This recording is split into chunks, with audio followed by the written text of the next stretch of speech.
दोस्तों, किसी ने सही कहा है कि आवाज ऊंची हो तो कुछ लोग सुनते हैं, लेकिन अगर बात ऊंची हो तो बहुत सारे लोग सुनते हैं। नमस्कार दोस्तों, आपका दिल से स्वागत है। एक छोटी सी कहानी। यह कहानी एक लड़के की है। दोस्तों, इस कहानी को ध्यान से सुनना, यह वीडियो आपकी जिंदगी बदल सकती है। एक बार की बात है, एक 25 साल का लड़का जो सेठ के यहाँ पर नौकरी करता था। उसके माँ बाप इस दुनिया में नहीं थे। जिंदगी बड़ी परेशानी में चल रही थी। वह जाता था, रोजाना पैसे कमा करके घर आता था, खाना बनाता था, खाता था, सो जाता था। एक दिन उसने देखा कि एक बूढ़ा फकीर अपनी पीठ पर 3 थैले लेकर एक शहर से दूसरे शहर की ओर जा रहा था। वह काफी बूढ़ा भी था और काफी देर से वह यूं ही सफर कर रहे थे और आखिरकार कुछ दूर और सफर करने के बाद वह चलते चलते थक कर एक पेड़ के नीचे बैठ गए। तभी उनकी नजर एक नौजवान युवक पर पड़ी जो उसी रास्ते से जा रहा था और वह भी उसी दिशा में जा रहा था जिस दिशा में उन बूढ़े फकीर को जाना था। तभी वह लड़का उन बूढ़े फकीर के पास से होकर गुजरा। इस पर वह फकीर उस लड़के से कहते हैं, सुनो बेटा, क्या तुम मेरी थोड़ी सी मदद कर सकते हो? यह थैला बहुत भारी है और मैं बूढ़ा हो चुका हूँ। मैं ज्यादा समय तक इनका बोझ नहीं उठा सकता और मैं बहुत थक भी चुका हूँ। तो क्यों ना तुम मेरे एक थैले को ले लो और मुझे उस दूसरे गांव तक पहुंचा दो। इसके बदले में मैं तुम्हें 3 स्वर्ण मुद्राएं दूंगा। वह लड़का उन फकीर की सारी बातें सुनता है और उन फकीर से कहता है, कोई बात नहीं बाबा, मैं आपकी मदद करने के लिए तैयार हूं। कहिए आपको कहां जाना है? ऐसा कहकर उस लड़के ने उन फकीर का एक थैला उठा लिया और अपने कंधे पर ले लिया। तभी उस जवान लड़के को यह एहसास हुआ कि यह थैला तो सचमुच बहुत भारी है। वह लड़का और फकीर दोनों रास्ते में आगे की ओर बढ़ चले। कुछ दूर आगे चलने के बाद देखते ही देखते वह गांव खत्म होने लगा और अब एक सुनसान रास्ता आगे की ओर जा रहा था। वे दोनों अपने मार्ग में मस्त होकर आगे की ओर बढ़ रहे थे। जब भीड़ से पूरी तरह से अलग हो गए तो वह लड़का उन फकीर से कहता है, बाबा, इस थैले में आखिर ऐसा क्या रखा है जो यह थैला इतना वजनी है? इस पर वह फकीर आदमी उस लड़के को जवाब देते हुए कहते हैं, कुछ नहीं बेटा, बस इसमें तांबे के कुछ सिक्के भरे हुए हैं, इसी कारण इस थैले में बहुत वजन है। उन फकीर की यह बात सुनकर वह लड़का मन ही मन सोचने लगा, लगता है ये बाबा जरूर कोई व्यापारी हैं, तभी तो इतने सारे तांबे के सिक्के लेकर चल रहे हैं। और फिर तभी उसके मन में एक ख्याल आया कि मुझे क्या करना है, मुझे तो खाली यह थैला दूसरे गांव तक पहुंचा देना है। बस इतना ही। जैसे ही उसके मन में यह ख्याल आया, उसने तांबे के सिक्कों का वह ख्याल मन से निकाल दिया और अपनी धुन में मस्त होकर वह आगे की ओर चलने लगा। चलते चलते कुछ और समय बीता और वे दोनों एक नदी के किनारे जा पहुंचे। वह लड़का हट्टा कट्टा था और काफी चुस्त और तंदुरुस्त भी था, इसलिए वह बिना सोचे समझे उस नदी में उतर जाता है। किंतु वह फकीर अब भी किनारे पर ही खड़े थे। इस पर वह लड़का उन फकीर से कहता है, क्या हुआ बाबा? चलिए आइए, हमें यह नदी पार करनी होगी, तभी तो हम उस गांव तक पहुंच पाएंगे। इस पर वह फकीर उस लड़के से कहते हैं, मैं जानता हूं बेटा कि हमें यह नदी पार करनी ही होगी, लेकिन जैसा कि तुम जानते हो, मैं अब बूढ़ा हो चुका हूं और 2-2 थैले लेकर मैं यह नदी पार नहीं कर सकता। कहीं मेरा पांव फिसल गया तो क्या होगा? क्या तुम मेरी एक और गठरी ले सकते हो? मैं तुम्हें इसके बदले भी 3 स्वर्ण मुद्राएं दूंगा। इस पर वह लड़का मुस्कुराते हुए उन फकीर से कहता है, बाबा, आप मुझे शर्मिंदा कर रहे हैं। यदि आप मुझे स्वर्ण मुद्राएं ना भी दें तो भी मैं आपका कार्य अवश्य करूंगा। मैं आपको उस दूसरे गांव तक जरूर पहुंचा दूंगा। इस पर वह फकीर मुस्कुराते हुए उस लड़के से कहते हैं, बेटा, तुम तो बड़े ही भले इंसान लगते हो। इतना कहकर उन्होंने वह दूसरी गठरी भी उस लड़के को थमा दी। उस लड़के ने जब वह दूसरी गठरी अपने कंधे पर रखी तो वह गठरी भी उसे बहुत ज्यादा भारी लगी, लेकिन उसने वहां पर कुछ नहीं कहा। जैसे तैसे उन दोनों ने नदी पार की। नदी पार करने के बाद बातों बातों में ही उस लड़के ने उन फकीर से कहा, बाबा, आखिर इस दूसरी गठरी में क्या है? यह गठरी भी बहुत वजनी है।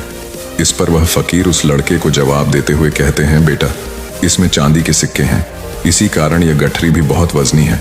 उन फकीर की यह सारी बातें सुनकर अब उस लड़के का दिमाग तेजी से काम करने लगा था।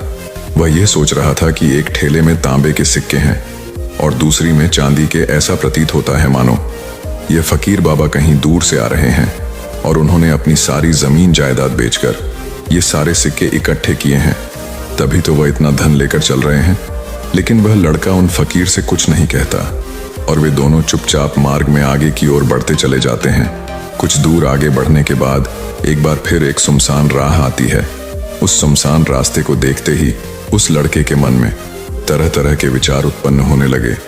वह यह सोचने लगा, अरे यह तो सुनसान जगह है, अगर मैं यह सिक्के लेकर यहाँ से भाग जाऊं तो ये फकीर मुझे नहीं लगता कि मुझे कभी पकड़ पाएंगे, और यहाँ पर कोई है भी नहीं जो इनकी मदद कर पाए। और वैसे भी यह बहुत सारे सिक्के हैं, मैं इनसे एक अच्छी दुकान खरीद सकता हूँ, अपना नया व्यापार शुरू कर सकता हूँ। और वैसे भी यह बूढ़ा फकीर अब इन पैसों का क्या करेगा, इससे अच्छा तो मैं ही इन्हें रख लेता हूँ। वह लड़का यह सब सोच ही रहा था, तभी अचानक उसे खुद पर आश्चर्य हुआ। अरे मैं ये क्या सोच रहा हूँ, ये फकीर बाबा ना जाने कहां से आ रहे हैं और क्या करके इन्होंने इतने सारे पैसे इकट्ठा किए होंगे। मुझे इनका फायदा नहीं उठाना चाहिए, नहीं, मुझे ऐसा नहीं करना चाहिए। उसने कुछ देर के लिए तो अपने मन के विचारों को काबू कर लिया, लेकिन कुछ देर बाद उसके मन के विचार उस पर देखते ही देखते हावी होने लगे। वह लड़का 2 ठेले लेकर उन फकीर के पीछे पीछे चल रहा था और कुछ दूर आगे चलने के बाद एक पहाड़ी आई। इस पर वह फकीर बाबा उस लड़के से कहते हैं, बेटा ये पहाड़ी मैं नहीं चढ़ पाऊंगा, मैं काफी बूढ़ा हो चुका हूं और मेरे घुटनों में भी दर्द रहता है। यदि तुम मेरी तीसरी गठरी भी ले लो तो मैं तुम्हें 3 और स्वर्ण मुद्राएं दूंगा, लेकिन याद रखना इसे कहीं गिराना मत, कहीं यह गठरियां खुल ना जाए। इस पर वह लड़का उन फकीर से कहता है, क्यों बाबा, आखिर इसमें ऐसा क्या है। इस पर वह फकीर उस लड़के से कहते हैं, बेटा इसमें स्वर्ण मुद्राएं हैं। यह सुनकर वह लड़का मन ही मन बहुत प्रसन्न हुआ। उसने चुपचाप वह गठरी भी उन फकीर से ले ली और देखते ही देखते वे दोनों मार्ग में आगे की ओर बढ़ने लगे। अब वह फकीर बिना कोई वजन लिए हुए आराम से पहाड़ की चढ़ाई पर चढ़ रहे थे, किंतु वह नौजवान लड़का जो पीछे था वह वजन के कारण बहुत धीरे धीरे चल पा रहा था। लेकिन जब से उसने सोने का नाम सुना था उसका मन तो छलांग मार रहा था। वह मन ही मन सोच रहा था, अगर मुझे यह सारा धन मिल जाए तो मेरा पूरा जीवन तो आराम से कट जाएगा। वैसे भी ये बाबा तो बूढ़े हो चुके हैं, भला इन्हें इतने पैसों की क्या जरूरत है, इनका जीवन तो वैसे भी कट चुका है। मैं एक काम करता हूं, ये सारे पैसे लेकर यहां से भाग जाता हूं। लड़के के मन में अनगिनत विचार उठ रहे थे। लड़के का मन अब उसकी बुद्धि पर पूरी तरह से हावी हो चुका था और उस लड़के का मन अपनी बात को सही साबित करने के लिए उससे कुछ भी कह रहा था। और तभी उस लड़के के मन में एक और विचार उत्पन्न हुआ और अब की बार वह लड़का ये सोच रहा था, लगता है ये फकीर बाबा कोई चोर हैं, वरना इनके पास इतनी सारे स्वर्ण मुद्राएं कहां से आएंगी।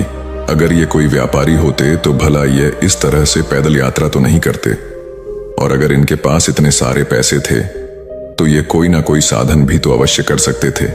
लगता है ये कोई चोर है, और चोर से चोरी करने में भला क्या बुराई है। यह सोचता हुआ वह लड़का अब उन फकीर से तेजी से आगे की ओर बढ़ रहा था और देखते देखते वह फकीर से आगे भी निकल चुका था। और वह यह सोच रहा था कि जैसे ही इस पहाड़ की ढलान आएगी मैं 3 गठरियां लेकर भाग जाऊंगा, इससे ये सारे पैसे मेरे हो जाएंगे और मेरी गरीबी भी हमेशा हमेशा के लिए दूर हो जाएगी। मैं जो चाहूंगा मैं वह कर पाऊंगा, मेरे पास बहुत सारा धन होगा। और देखते ही देखते वह दोनों पहाड़ की चोटी पर पहुंच गए और अब ढलान का रास्ता शुरू होने वाला था। तभी वह लड़का उन फकीर से नजरें बचाकर वह 3 गठरियां लेकर भागता हुआ आगे बढ़ गया। अब उसे अपना शरीर बहुत हल्का महसूस हो रहा था, मानो उसे उन 3 ठेलों का वजन तक ना मालूम पड़ रहा हो। काफी दूर दौड़ते दौड़ते किसी तरह से वह अपने आप को बचते बचाते अपने घर पहुंचा। उसकी खुशी का कोई ठिकाना नहीं था। उसने सोचा, क्यों ना मैं जल्दी जल्दी इन गठरियों में से वह सारे पैसे निकाल लूं। यह सोचकर जब उसने गठरियां खोली तो पहली गठ में उसे लोहे से जंग भरे हुए सिक्के मिले। ये देखकर उसे यकीन नहीं हुआ। इस पर उसने फटाफट दूसरी गठरी भी खोल डाली, उसमें भी उसे लोहे के जंग लगे हुए सिक्के ही निकले। ये सब देखकर वह लड़का बड़ा हैरान था। आखिर ये सब क्या हो रहा है? उन फकीर ने तो मुझसे और ही कुछ कहा था। अब उसने वह सोने वाली गठरी खोली और उसमें भी लोहे के जंग लगे हुए सिक्के ही निकले। यह देखकर वह लड़का बड़ा क्रोधित हुआ। उसने सोचा, उन फकीर ने मुझसे झूठ क्यों कहा? उन्होंने मुझसे ऐसा क्यों कहा कि एक में तांबे के सिक्के हैं, एक में चांदी के और तीसरे में स्वर्ण मुद्राएं हैं। वह यह सब सोच ही रहा था कि तभी उसकी नजर उस थैले में पड़े एक पत्र पर पड़ी। उसने वह पत्र उठाया और उस पत्र में लिखा था, यह पूरा नाटक ईमानदार व्यक्ति की खोज करने के लिए रचा गया है और मैं इस राज्य का राजा हूं। मेरी कोई संतान नहीं और इसीलिए मैंने यह षड्यंत्र रचा है ताकि मैं अपने राज्य में किसी एक ऐसे ईमानदार व्यक्ति की खोज कर सकूं जो मेरे बाद इस राज्य का राजा बन सके और इस राज्य भार को संभाल सके। और इस राज्य का भार वही संभाल सकता है जो पूरी तरह से ईमानदार हो, जिसके मन में किसी प्रकार का कोई लालच ना हो। इतना पढ़ते ही वह लड़का जोर जोर से चिल्लाने लगा। वह सर पकड़कर बैठ गया। वह यह जानता था कि यदि वह अपने मन के विचारों पर काबू कर लेता तो उसका जीवन संवर सकता था, लेकिन वह अपने मन के विचारों पर काबू नहीं कर पाया। दोस्तों, महात्मा बुद्ध कहते हैं कि मन ही सब कुछ है। आप जो सोचते हैं वही बनते हैं। इसलिए आपका सबसे बड़ा दुश्मन भी आपको उतना नुकसान नहीं पहुंचा सकता जितना कि आपके मन के यह अनियंत्रित विचार पहुंचा सकते हैं। महात्मा बुद्ध कहते हैं, अपने भीतर ध्यान से देखो। हमारे भीतर जो विचार चल रहे हैं वही विचार शब्द बनते हैं और शब्द कर्म के रूप में प्रकट होते हैं। बार बार दोहराने पर कर्म बर्ताव में बदलता है और धीरे धीरे समय के साथ बर्ताव चरित्र में परिवर्तित हो जाता है और यही चरित्र हमारे भाग्य का निर्माण भी करता है। इसलिए हमें हमेशा अपने विचारों के प्रति सजग होना बहुत आवश्यक है। हमें जागरूक होना बहुत आवश्यक है।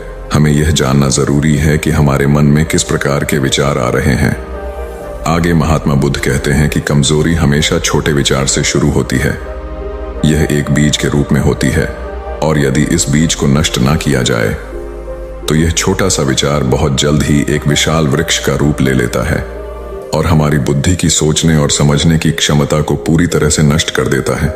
जिस प्रकार आपने इस कहानी में देखा, किस प्रकार उस जवान लड़के का मन उस पर हावी हो चुका था और उसकी सही और गलत सोचने की क्षमता पूरी तरह से नष्ट हो चुकी थी, जिस कारण वह यह समझ नहीं पाया कि उसे क्या करना चाहिए और उसके लालच ने उसके भीतर इतनी ऊर्जा भर दी कि वह तीनों ठेले उठाकर इतनी तेजी से वहां से आगे भी बढ़ गया। इसीलिए जब आपके मन में पहली बार कोई गलत विचार उत्पन्न हो तभी उसे जड़ से उखाड़ देना चाहिए, अन्यथा वह विशाल वृक्ष का रूप लेगा और आपको किसी ना किसी गलत राह पर वह ढकेल ही देगा। आप चाहकर भी उसे रोक नहीं पाएंगे। लेकिन अब आपके मन में यह प्रश्न उठ रहा होगा कि हम भला अपने मन के विचारों को कैसे नियंत्रित करें। हमारा मन तो इतना चंचल है, वह इतना शक्तिशाली है कि वह हम पर हावी हो ही जाता है। हम चाहकर भी उस पर नियंत्रण नहीं कर पाते। इसका जवाब महात्मा बुद्ध हमें दो बातें समझाते हैं। पहली बात, सही इरादा विकसित करो। कई बार आपने देखा होगा कि आपके मन में कुछ और होता है किंतु आप कहते कुछ और है, क्योंकि आपके मन के भीतर जो कुछ बसा है वही आपके मुख से बाहर भी निकल रहा है। लेकिन जब हमसे वह गलती हो जाती है तो उसके बाद हमारा मस्तिष्क अच्छी तरह से काम करना शुरू कर देता है। हमारे सोचने और समझने की क्षमता एक बार फिर से जागृत हो जाती है और ऐसी अवस्था में हमें यह एहसास होता है कि हमसे गलती हो गई है और फिर हमारा मन दुखी हो जाता है। हमारा मन अफसोस से भर जाता है और इस भारीपन और दुख से बचने के लिए महात्मा बुद्ध हमें सही इरादा विकसित करने के लिए कहते हैं। इसके लिए जब भी आप कोई कार्य करने जा रहे हो तो सबसे पहले आपको यह खुद से पूछना चाहिए कि जो कुछ भी मैं करने जा रहा हूं इसके पीछे मेरा इरादा क्या है। क्या मैं दूसरों को दुख पहुंचाना चाहता हूं या दूसरों को नीचा दिखाने जा रहा हूं या मुझे खुद को ऊपर उठाना है। खुद से सवाल कीजिए, खुद को जागृत कीजिए। जब आप इरादों के प्रति सचेत होने लगेंगे, जब आप विचारों के प्रति सजग होने लगेंगे, तभी आपके भीतर सकारात्मक ऊर्जा का प्रवाह होगा। तभी आप सकारात्मक इरादों से जुड़ने लगेंगे और आपके मन के भीतर बसी हुई वह नकारात्मक ऊर्जा और नकारात्मक इरादे दिन प्रतिदिन कम होने लगेंगे। परंतु याद रहे, आपको यह हर रोज करना होगा और आपको यह हमेशा ध्यान रखना होगा कि आपको केवल अच्छा सोचना है। आपके इरादे हमेशा अच्छे होने चाहिए। तभी आप दुख और तकलीफों से बच सकते हैं। अन्यथा आप इसी तरह से दुख और तकलीफों में घिरे ही रहेंगे और आप कभी इससे निकल नहीं पाएंगे। दूसरी बात, मन के प्रति सजगता विकसित करो, जिससे आपका मन देखते देखते शांत होगा और आपके मन के भीतर बसी हुई वह नकारात्मक ऊर्जा, नकारात्मक विचार खत्म होने लगेंगे और आप शांति की ओर आगे बढ़ेंगे। और आपको इसके लिए बस इतना ही करना है कि इस पल में जो कुछ भी हो रहा है, आपकी आंखों के सामने आपके भीतर जो कुछ भी जैसा भी चल रहा है, बस उसे देखते रहना है। अपने मन के अच्छे बुरे विचार, अपनी भावनाएं और अपनी यादों पर बिना प्रतिक्रिया दिए उन्हें केवल देखते रहना है, जिससे आपके मन के सारे विचार देखते ही देखते खत्म होने लगेंगे। आपका मन खाली होने लगेगा और आप नकारात्मक विचारों से, सोच से बच सकते हैं और आप इन दुख और तकलीफों से भी दूर रह सकते हैं। इसीलिए महात्मा बुद्ध कहते हैं, जो स्वयं को देखता है वही सबसे बड़ा तपस्वी है। अर्थात जो अपने मन में चल रहे उन विचारों को बिना प्रतिक्रिया दिए हुए केवल देखता है और उन पर कोई भी प्रतिक्रिया नहीं करता, बस उन्हें देखता और समझता है। वास्तविकता में वही मन पर नियंत्रण भी कर सकता है और वही अपना जीवन सुखी और खुशहाल बनाकर जी सकता है। इसलिए यदि आप भी अपने जीवन को सुखी और खुशहाल बनाना चाहते हैं तो आपको सबसे पहले अपने मन पर नियंत्रण साधना ही होगा।